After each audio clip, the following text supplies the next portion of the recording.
পক্ষে থাকবো?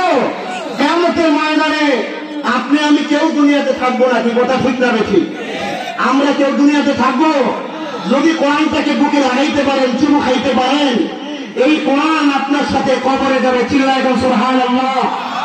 কোন বান্দা কোরআনকে যদি মহব্বত করে, কোরআনকে বুকের মধ্যে চাপায়া ধরে, চাপ দিয়া কয়, আল্লাহ তোমার কোরআন আমি ঠিক মতো পড়তে পারি না, তোমার কোরআনের মর্ম আমি বুঝতে পারি না, কিন্তু তোমার কোরআনের প্রতিটা অক্ষর চোখে দেখতে পাই, তোমার কোরআনের প্রতিটা অক্ষর আমার চোখের সামনে আসে।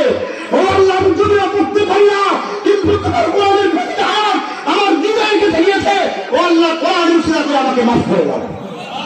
বান্দা বান্দি যখন কোরআনকে বুকে নিয়ে চোখের পানি ছেড়ে দেয়, চোখ দিয়ে জোর করে পানি ছেড়ে, এই চোখের পানি আল্লাহ তাআলা কবুল করে, এই কোরআনকে আল্লাহ তাআলা আপনার সাথে কবরে পৌঁছায় দেবে।